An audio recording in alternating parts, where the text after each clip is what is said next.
Abertura. Fundo azul. Linha branca horizontal se divide em duas e forma um quadrado que logo se desfaz.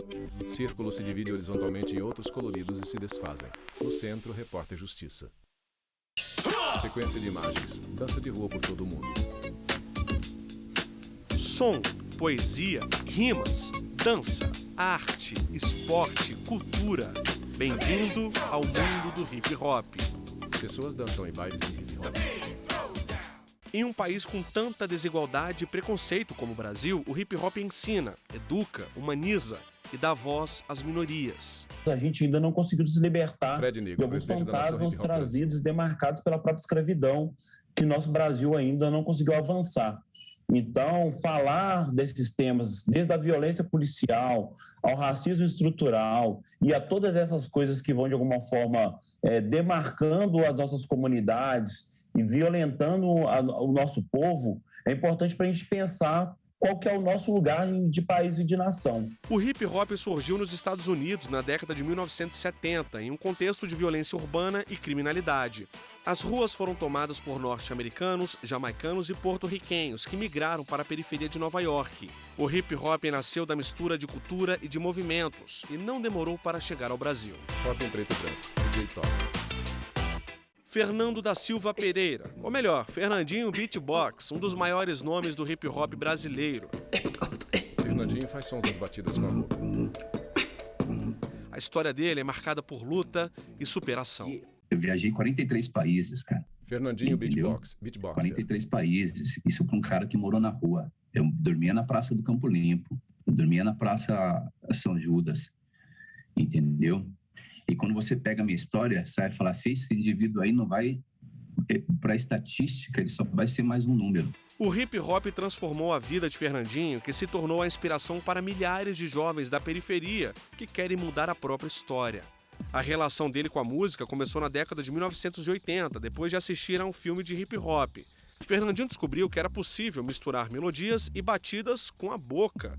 Pouco tempo depois, ele subiu ao palco pela primeira vez como beatboxer. Fernandinho grava em estúdio. A reação do público ela foi fundamental para determinar quem eu sou hoje. Não é uma espécie de aprovação, tá bom? Mas aqueles gritos, a maneira como eu fui ovacionado naquele dia, eu falei, nossa, é isso que eu quero para minha vida. Então, vou me qualificar ao máximo para me poder fazer a diferença. O beatbox é um ritmo que surpreende e que pode ser feito em qualquer lugar. Fernandinho faz barulho com produto em congelador. E quando a gente diz qualquer lugar, ele mexe em cubos de gelo. É qualquer lugar mesmo. Ele esfrega saco plástico verde.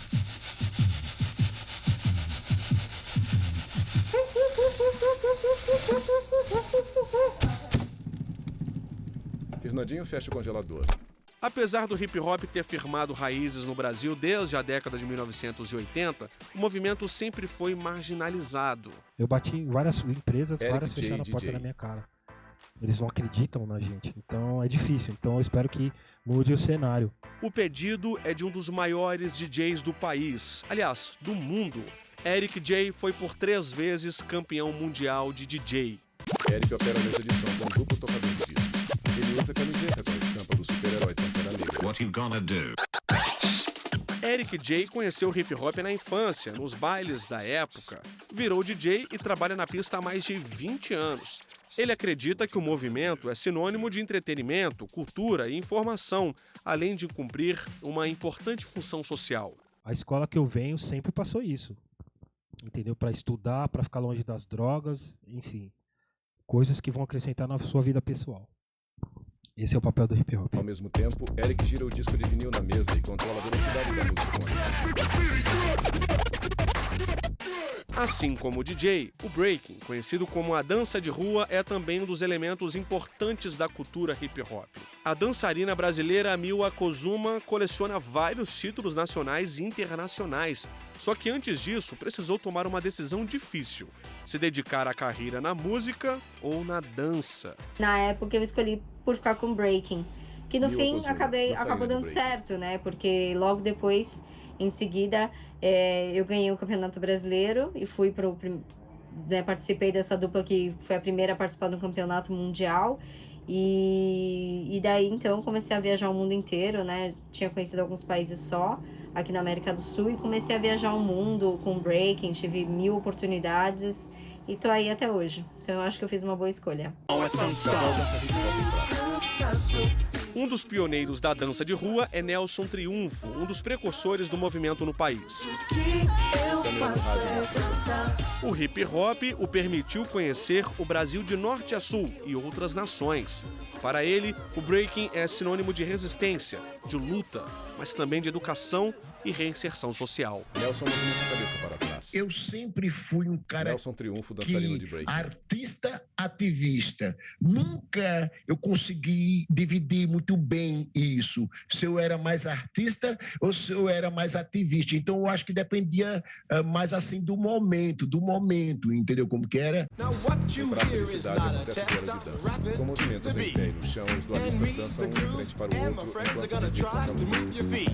E a gente pode dizer que o hip hop, além de ser uma manifestação cultural, ele não deixa de ser uma ferramenta de inclusão e passa pela questão do empoderamento das periferias, né? Na verdade, ele dá voz aos invisíveis, na medida em que ele faz com que essa manifestação cultural possa, de alguma forma, ser vista pela sociedade em geral. Parede grafitada no centro do Brasil. Agora a gente muda o gingado da dança por cores, muitas cores. Nas paredes, diversas imagens de pessoas e animais. No centro de Brasília, a poucos quilômetros do Congresso Nacional, áreas públicas abriram espaço para o grafite. Grafite pintado de luzes. Tá muito mais bonito do que antes, né? Tá rabiscada, agora tá bem colorida, bem alegre. Muito bonito, sabe? É tipo, dá uma cor a mais na cidade. O grafite está ligado a vários movimentos, mas é um dos pilares da cultura hip hop. É uma expressão artística com desenhos e cores que retrata a realidade das ruas e dos menos favorecidos.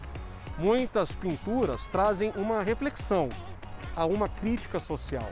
O grafite passa essa mensagem também de muitas vezes de desigualdade social, né? Essa mensagem ela é passada André Souza, em cada desenho, em cores, em traço, em temáticas de painéis.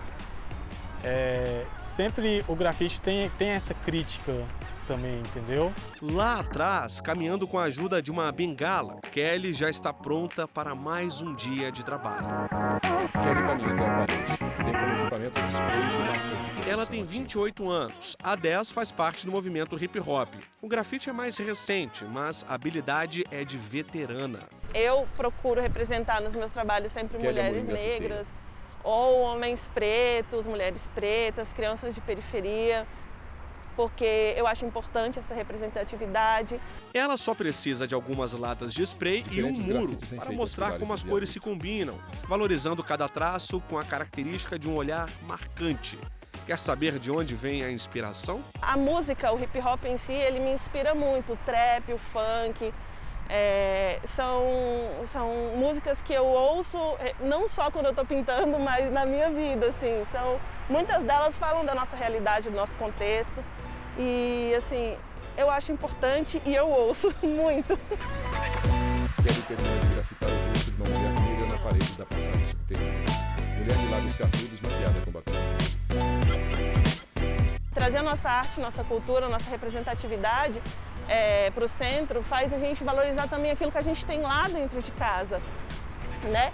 E não só a arte urbana, mas também o hip hop, o breaking, o MC, poder estar ocupando esses espaços para a gente trazer mais força para a periferia e mais força para as pessoas que moram nela. No próximo bloco, a repórter Renata Teodoro mostra que o hip hop também inspira os atletas do basquete de rua e do skate. A gente volta já. Vinheta de transição. No Centro, Repórter Justiça. Vinheta de transição. No Centro, Repórter Justiça. Equipe se reúne. Acontece o jogo de basquete. Já deu para identificar o estilo de música que está rolando? Os jogos de basquete de rua são muitas vezes embalados pelo rap, um dos pilares do hip hop. Uma ligação cultural entre o esporte e a música que nasceu na periferia das grandes cidades dos Estados Unidos. O jogador corre batendo a bola no chão. Ele passa de nós pela defesa. Começa com as mãos. Bola cai na cesta. Dentro dessa modalidade, o hip hop traz emoção e a música tem o poder de despertar o jogador, fazendo com que ele não perca o ritmo do jogo. Após passe, o jogador arremessa de longe. Além da função social vista nas letras desse estilo musical que traz à tona condições menos favorecidas, o som, a energia e as batidas têm um poder transformador e característicos do hip hop, como o MC. Para agitar a torcida, agitar a galera, né? Narrar os jogos, deixar o jogo mais legal, né? Trazer mais entretenimento. O DJ. Para soltar o som, porque o som não pode faltar no basquete de rua, faz parte da cultura. O grafite. Entra no ambiente das quadras, né? A gente sempre tem as quadras de rua sempre grafitadas, né, com uns elementos bem legais, então entra essa parte aí. E claro, o breaking. Porque no basquete de rua a gente tem os dribles diferenciados, né, que você não pode fazer no basquete convencional, então você pode fazer no basquete de rua, né. E esses dribles diferenciados, né, aos poucos foram se encaixando na NBA, que a gente vê aí o que a gente tem hoje, né, que são as grandes enterradas, os dribles, né, os highlights, os grandes momentos aí dos jogos, até mesmo o jogo das estrelas da NBA, né? Tudo que acontece ali, né? Todo aquele show à parte, tudo aquilo vem do basquete de rua. Bola de cor laranja cai em cesta alta. Partida em quadro de chão. Essa galera também é do asfalto, mas arrisca manobras um pouco mais radicais. Quando o skate começou a aparecer no início da década de 1960, na Califórnia, Estados Unidos, como uma nova proposta de surfar, foi na rua que o esporte se consolidou. O skate é da rua, ele cresceu na rua, se desenvolveu na rua. A gente não vai sair da rua, por mais que agora sejamos bonitos aos olhos de muita gente. Então eu acho que sim, o skate é uma potência e a gente tem que respeitar todos os lados do skate como potência, tanto o skate competitivo quanto o skate como atitude, como cultura. O skate também ele traz muito forte Eduardo essa questão Musa, da cultura, né? A gente é seguramente o único esporte hoje que, além do alto nível de competição, tem também a influência muito grande da cultura do lifestyle dentro do mundo do skate. Em pista de rua, o homem faz manobras. Ele está de camiseta e calça. Estilo de vida que só quem anda em cima dessas 4 rodinhas sabe dizer como é. Já são mais de 30 anos de SK8 na veia. E o começo, para o Rodrigo, não foi fácil. Meus pais não me deram, naquela época, skate não era uma coisa bem vista por ninguém. Não vou dizer só pelos meus pais, por ninguém não era bem vista. E no final, meu cunhado e minha irmã me deram skate. Rodrigo pula com a skate em meio fio, desliza e cai de pé. O skate ele sempre foi meio marginalizado, assim, de certa forma. O skatista não era bem-vindo na maioria dos lugares que ele frequentava. A galera do skate e a galera do hip hop acabavam sendo as mesmas pessoas em um certo período, né? Nos anos 90 a gente teve o boom do skate street, né? Que seria o skate praticado nas ruas. Então ele ficou mais acessível e você não tinha necessidade de ter uma pista e de ir para alguma pista. Então você podia praticar o skate na sua vizinhança, assim, né? Essa cultura hip hop também aproveita esses espaços Gabriel da rua, Raeder, a gente ocupa, psicólogo a gente e dá mais professor riqueza para as ruas que muitas vezes são só cinzas.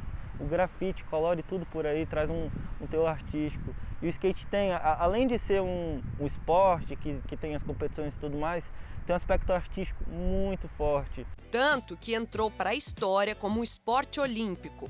Essa visibilidade que o skate ganhou nas Olimpíadas vai ajudar a difundir a questão da competição do skate, óbvio, mas principalmente também da cultura e do lifestyle do skate, porque os espaços abertos para o skate na mídia hoje invariavelmente obviamente tratam da questão da competição, mas invariavelmente tratam também da questão da cultura e do lifestyle, que isso vai abrir caminho para todas as vertentes do skate. Eu mesma me arrisco no longboard, que é esse skate um pouco mais comprido, estável e veloz também, bom para descer ladeira. Um esporte que por muito tempo foi praticado apenas por homens. Quando eu comecei a aprender era difícil ver mulheres andando, mas isso aos poucos foi mudando. De capacete e luvas, a repórter anda de skate no parque. Mudança boa essa, viu? A Laura está aí, representando na pista. Como ela ainda está aprendendo, nem adianta pedir algumas manobras. Você tem medo, às Laura vezes, Ramalho. Laurinha, de algumas coisas? Do drop. Em cima do skate, Laura desce a mão. O professor fica por perto, só auxiliando. O professor segura a mão de Laura. Essa é uma das pistas daqui de Brasília, onde o Repórter Gabriel Renata ensina Teodoro, crianças, Brasília adolescentes e adultos a andarem de skate. Dar aula é a verdadeira paixão dele, mas a falta de estrutura acaba atrapalhando a prática do esporte. Então, se tivesse uma infraestrutura melhor, se tivesse um ambiente com um banheiro, com água, com até os quiosques e coisas para o pessoal consumir, eu acho que o parque se tornaria um local um programa mais adequado para a família, entendeu? E para o pessoal que quer vir e sabe que vier aqui, se quiser no banheiro vai ter que ir no mato, ou se quiser comprar uma água vai ter que subir lá na L2, entendeu? Fica um pouco distante. A gente fica na torcida, Gabriel, por você e todos que fazem desse esporte um verdadeiro estilo de vida. Eu amo dar aula porque o skate tem um significado muito forte na minha vida. Eu, como psicólogo, eu gosto de promover consciência para as pessoas. Eu acho que a consciência corporal que o skate traz pra gente, ela generaliza pro resto da vida e com consciência a gente tem mais manejo, tem mais liberdade, enfim, tem autonomia. E eu acredito que esse é um espaço que é muito próspero, assim. O skate tem um mercado próprio, ele é muito difundido, um mercado fortíssimo internamente de confecção, de roupa, de moda, de cultura, que faz tempo que tem essa força. Agora ele sai um pouco dessa bolha e com todos os prós e contras que isso traz. Mas eu acho que é um momento importantíssimo e feliz para o skate. Sequência de imagens. Pela vida eu vou na fé e não na sorte. Caindo e levantando, skate até a morte. No tombo que eu aprendo uma lição, cair faz parte. Assim como no skate, o breaking também passará a ser um esporte olímpico. No próximo bloco, a gente vai falar mais sobre essa dança de rua que ganhou um recorte esportivo. Não sai daí, a gente volta já. Vinheta de transição, no Centro Repórter Justiça. Vinheta de transição, no Centro Repórter Justiça. Em um tapete estendido na calçada à frente de casa, homem dança break. São passos de dança deitados em pé.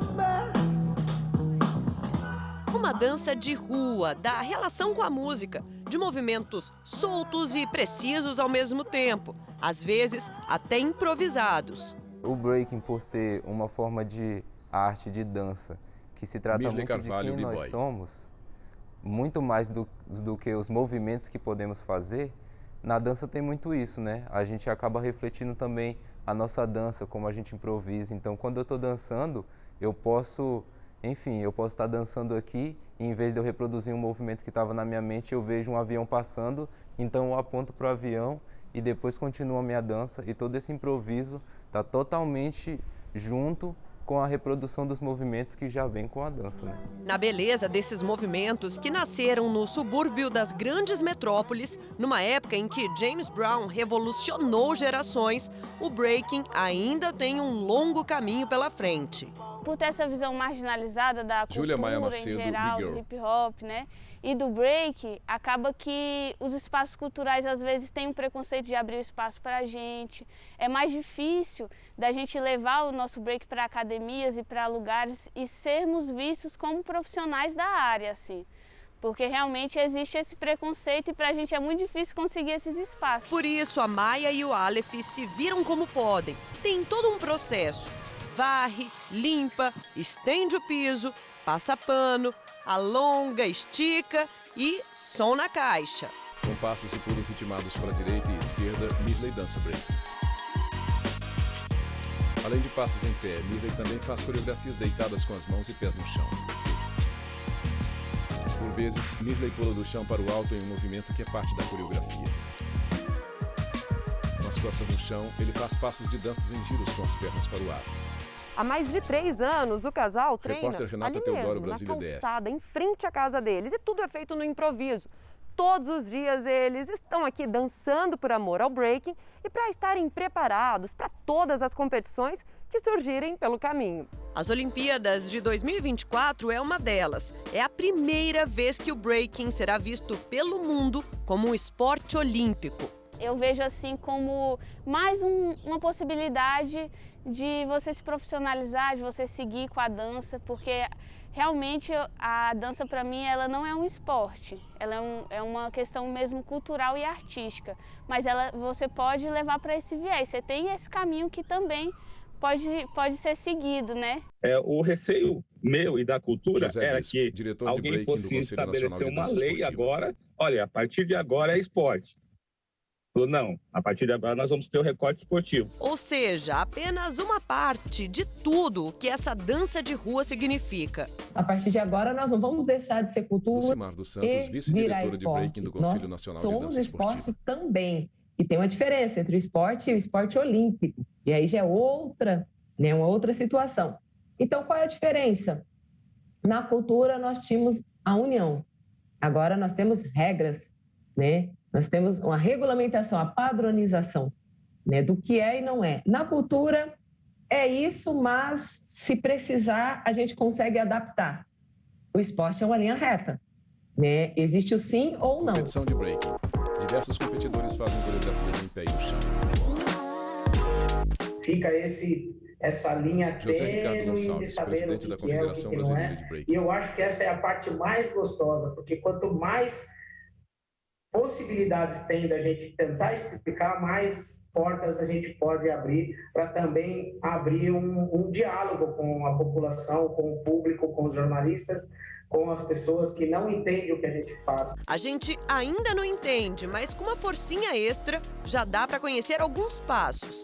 Esse é o Top Rock, movimentos feitos no topo, em cima, quando os dançarinos se apresentam pela primeira vez. O footwork são movimentos mais complexos, feitos com os pés e as mãos no chão. Power moves ou spin moves são os de giro, chamados movimentos poderosos. E os freezes são os movimentos de congelamento, que exigem bastante força e equilíbrio. Tudo muito bonito, muito bacana, mas essa galera sofre por falta de estrutura. Realmente, se a gente tivesse uma estrutura melhor para treinar movimentos, né, de giro, movimentos de salto que existem dentro da dança, com certeza a gente evoluiria e teria uma estrutura e não se lesionaria também, né? Então, a gente cuidaria de nós mesmos, assim, porque a gente não tendo essa estrutura, existe muito b-boys e b-girls que acabam se lesionando e parando de dançar. Então, se a gente tem uma estrutura que tem um tatame, que tem um piso mais adequado para poder se jogar no chão com mais segurança e tentar coisas mais arriscadas, né, para o nosso corpo, com certeza a qualidade da dança melhoraria 100%. Sofrem dançarino e treinador. A Fabiana tem um projeto que prepara b-girls para competirem em eventos nacionais, internacionais e, quem sabe, para as Olimpíadas de 2024. Mas só boa vontade não é suficiente. Mas é muito difícil quando a gente não tem uma estrutura. Fabiana Balduina, dançarina e treinadora de break. As dançarinas e dançarinos também, b-boys, b-girls, a gente precisa ter uma certa tranquilidade para poder produzir. Então, assim, ter um espaço com banheiro, um piso adequado, uma caixa de som, até um espelho, isso tudo é um sonho, sabe? Isso tudo é muito incrível. B-Boy Dunda tem um projeto infantil e compartilha da mesma preocupação. Somos potência no breaking, mas precisamos de patrocínio, de apoio, de estrutura, e assim como outras modalidades, entendeu? Não adianta ter um olhar só para quando ter uma conquista grande, que nem aconteceu o skate, entendeu? Tem que ter um olhar antes, É um planejamento. E tendo esse planejamento, o Brasil com certeza no breaking vai trazer medalha de ouro, vai ser campeão mundial, assim como já aconteceu. Que assim seja, Dunda. Vamos cruzar os dedos daqui. Enquanto isso, a gente acompanha essa galerinha dando show nas batalhas. Salve, salve, galera! Eu sou o B-Boy Eagle, do litoral de São Paulo. Confere um pouco aí a minha viagem em Portugal. Eagle embarca em avião que decola. Em Portugal, ele caminha por praça durante o dia. No palco da competição, ele mostra a bandeira brasileira. Ele começa a dançar de frente ao adversário. Eagle faz coreografia com passos em pé, auditório de plateia cheia. B-boys e b-girls que dependem de duas coisas: amor pelo que fazem e incentivos. Tanto que existe uma lei sancionada em 24 de março de 1998, mais conhecida como Lei Pelé, que determina repasses de recursos das loterias federais para o desenvolvimento do esporte no Brasil. Então, um pedaço vai para o Comitê Olímpico, um outro pedaço para o Comitê Paralímpico, um outro pedaço para o Comitê Brasileiro de Clubes, que descentraliza para que os clubes consigam investir no desenvolvimento dos seus atletas. Nós temos a legislação que permite que empresas apoiem iniciativas esportivas por incentivos fiscais. Nós temos também a Bolsa Atleta, que o próprio Ministério hoje da Cidadania, mas a Secretaria Nacional do Esporte também tem disponível. Enfim, o ordenamento jurídico brasileiro tem diversos mecanismos para fomentar a prática esportiva. No Campeonato Internacional de Break, o garoto com a camisa da equipe brasileira de futebol passou coreografia. As novas gerações vão colher os frutos que eu não tive da minha época, né? Isso é muito importante, porque você vai oportunizar situações que a gente possa abrir o leque para que as crianças tenham a oportunidade de fazer mais um esporte e que isso vá abrir um caminho para ela poder se profissionalizar, entre outros profissionais do ramo, né? Agora a gente vai ter nas Olimpíadas uma mistura de arte, cultura e esporte pela primeira vez. E assim, a gente termina o Repórter Justiça desta semana. Já segue nosso perfil no Instagram? É o TV Justiça Oficial. No YouTube, o canal é o mesmo. Se quiser entrar em contato com nossa produção, o e-mail é o reporterjustiça@stf.jus.br. Até a próxima. Créditos finais. Produção: Bárbara Alencar, Caio Baltazar, Thalita Oliveira e Vanessa Henrique. Reportagem: Leonardo Ferreira e Renato Teodoro. Edição de texto: Leonardo Ferreira. Cabelo e maquiagem: Kelly Matheus. Cinegrafia: Jefferson Martins e Luiz Guilherme. Assistência técnica: Kleber Leite. Edição de pós-produção: Rafael Duarte. Videografismo: Lucas Matias. Núcleo de programação: Rosa Asen. Núcleo técnico: Fábio Guedes. Núcleo de produção de programas: Flávia Soledade. Supervisão: Coordenadoria de Gestão da TV e Rádio Justiça. Secretaria de Comunicação Social, STF. Realização: TV Justiça, 20 anos.